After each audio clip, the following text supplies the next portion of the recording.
Akpa, Akpa. Aujourd'hui, on est chez les Adjokru. Bonjour les amis.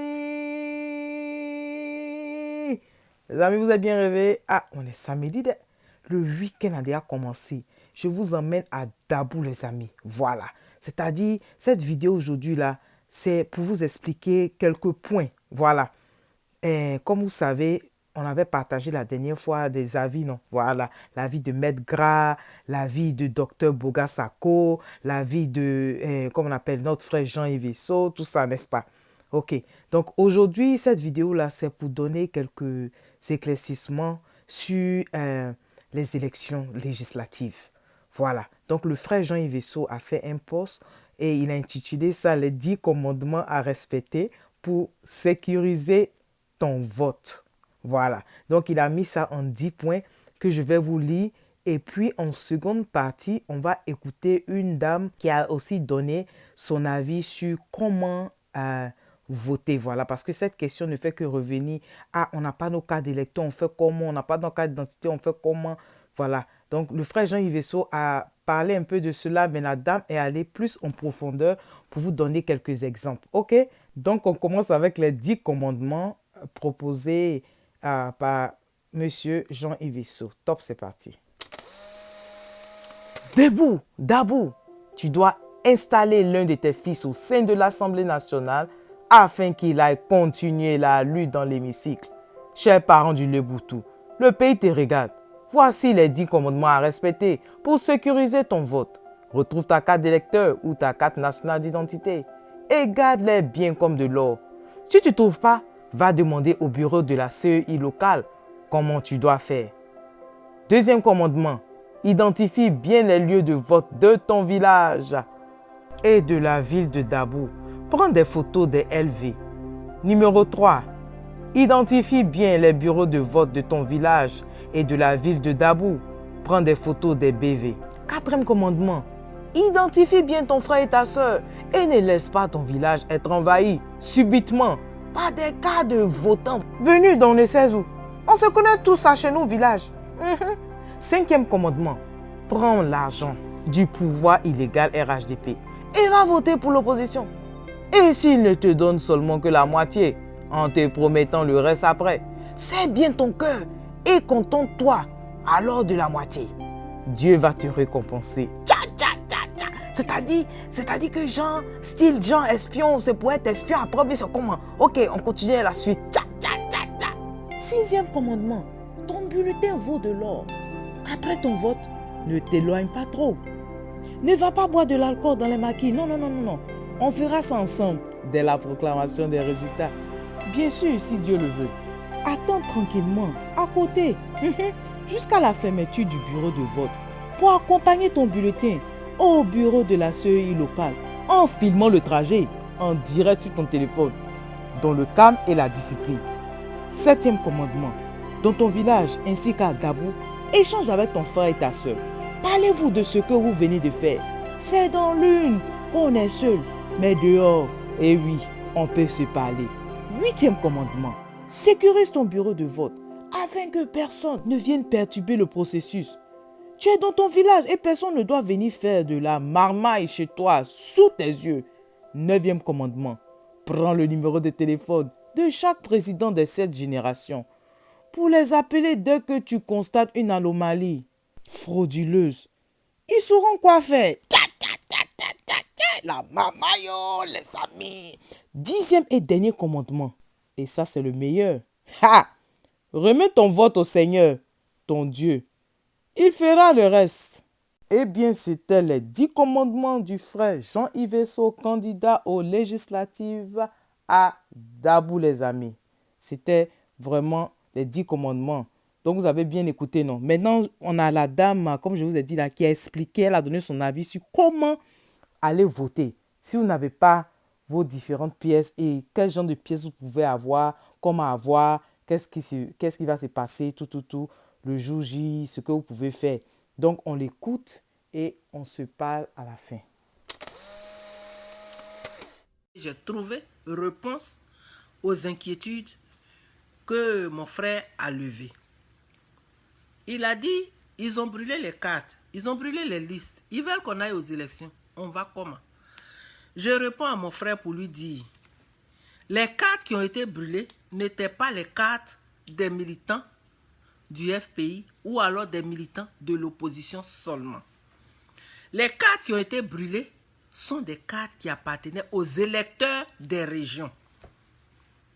Les listes qui ont été détruites ou brûlées appartiennent aux régions.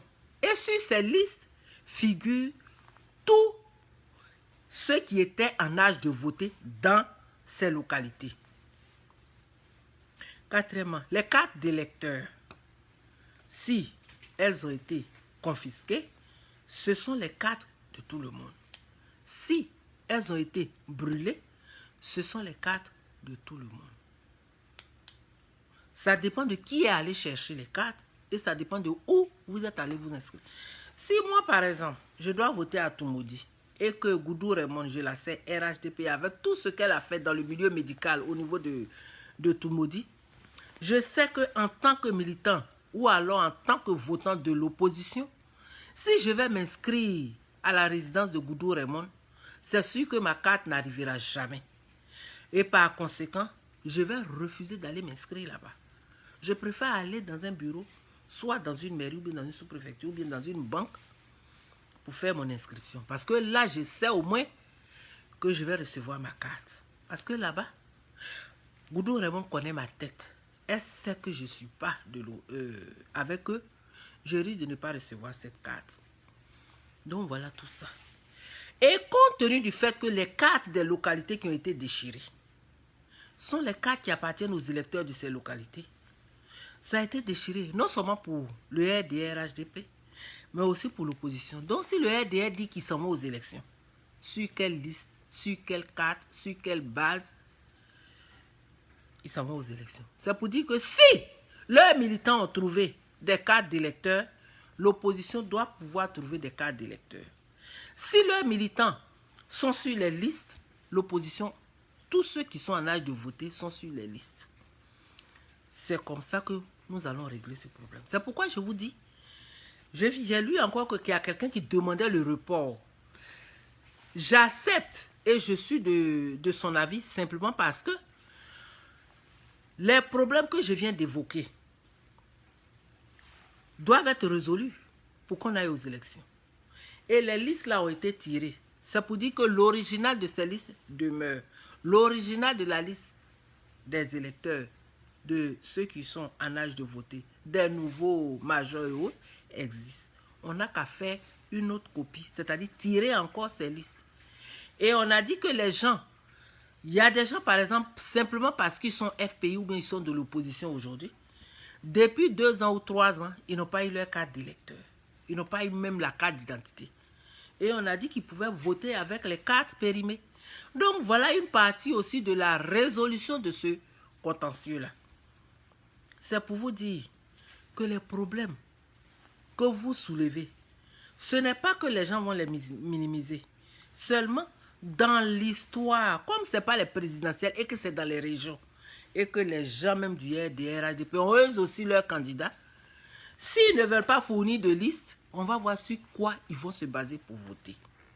S'ils ne veulent pas vous donner vos cartes d'électeurs, parce que les cartes d'électeurs qui étaient convoyées, ce n'étaient pas des cartes d'électeurs du PDCI seulement, ou alors du FPI seulement, ou alors de la grande opposition seulement. Il y avait les cartes du RDR-HDP dedans. Si ces gens-là ont leurs cartes, ou alors si ces gens-là sont sur ces listes qui doivent aller voter, ça veut dire que vous aussi, vous êtes sur ces listes-là pour aller voter. Il faut résoudre ce problème-là sans les émotions. Allons pas à pas, doucement, on va se comprendre. On va se parler et on va se comprendre. Parce qu'on sera sur la même page. Puisque tous, nous aspirons au bonheur de l'Ivoirien, au bonheur de la Côte d'Ivoire. C'est pourquoi, chers parents, là où je me trouve aujourd'hui, la situation n'est pas d'aborder les choses avec les émotions. Je récite cela et je reviens dessus et je me répète parce que les émotions détruisent. Quelquefois même sur votre raison, l'émotion que vous prenez pour aborder le problème fait que finalement vous vous donnez du tort ou alors on vous donne tort parce que l'émotion vous a installé dans une situation où vous avez enfreint à la loi, vous avez fait des dépassements autres que ce qui est prévu par la loi. Eh oui, merci beaucoup, maman Madeleine Gondo, merci pour tes conseils. Donc, les amis, vous avez entendu ce que la dame a dit, voilà. Donc, si vous avez des questions, n'hésitez pas à les mettre en commentaire. Mais comme vous savez, là, c'est ensemble que nous allons avancer. Il n'y a pas quelqu'un qui a toutes les solutions, n'est-ce pas? Donc, c'est doucement, doucement, doucement. On va pas à pas, mais elle a montré que tout le monde est dans le paix, les amis. C'est-à-dire que ce n'est pas une affaire de dire que c'est l'opposition qui n'a pas papier pour aller voter. Tout le monde est dans le paix. Liste électorale, là, carte d'électeur, tout ça là. On dit que c'est dans l'ordinateur. Donc, comme c'est dans l'ordinateur là, on peut imprimer ça quoi pour te donner. Donc, c'est pas affaire de dire que non, c'est perdu. Vous avez compris, non? Donc, si on s'est bien compris, c'est cool. Donc, les amis, nous tirons à la fin de notre vidéo. En tout cas, merci beaucoup encore à la dame Madeleine Gondo. Voilà. Et merci à notre frère Jean-Yves Esso pour les 10 commandements. Les amis, vous avez entendu, non? C'est-à-dire le marmailleur sera marmaillé. Après, où tu donnes l'argent à quelqu'un pour dire que non, il faut aller voter pour moi. Ok, comme le peuple a faim. Il dit que peuple, il faut prendre. Mais il faut aller voter pour l'opposition, mon ami. Donc, en tout cas, vraiment, merci pour les 10 commandements. Nous allons terminer encore avec la même chanson, la suite de la chanson de la chanteuse Anne Assi. Voilà, j'ai choisi sa chanson-là parce que elle est à Djoukrou, vous voyez, non? Sinon, elle n'est pas en train de faire campagne pour son frère Jean-Yves Esso. Non. Elle n'est pas en train de faire campagne pour lui. J'ai juste pris la chanson parce que c'était une chanson à Djoukrou. Et c'est une chanson qui a beaucoup de positivité à l'intérieur. C'est une chanson de bénédiction. Voilà, donc j'ai trouvé ça approprié pour partager ça également. Roulez qu'on y va! Si tu es nouveau sur ma chaîne, bonne arrivée. Merci d'être là. Merci beaucoup aux anciens. Et que Dieu continue de vous bénir. Roulez qu'on! À tout à l'heure, les amis. On finit avec la chanteuse Anne Assi. Elle va danser un peu là. Ça veut dire si Dieu fait que notre frère Jean-Yves Esso arrive à passer à Dabou. Mon frère Jean-Yves Esso, tu sais qui tu dois appeler pour venir ambiancer, parce que c'est Dieu qui est devant, c'est Dieu qui est au-dessus de tout. Donc, il faut appeler la chante Anassi et puis tous les autres, les gens qui font une bonne ambiance chrétienne là, pour vous ambiancer. Voilà. Mais c'est Dieu qui est dedans, quoi. Donc, je vous laisse avec la chanteuse Anne Assi. Voilà. Et on se dit à tout à l'heure, les amis.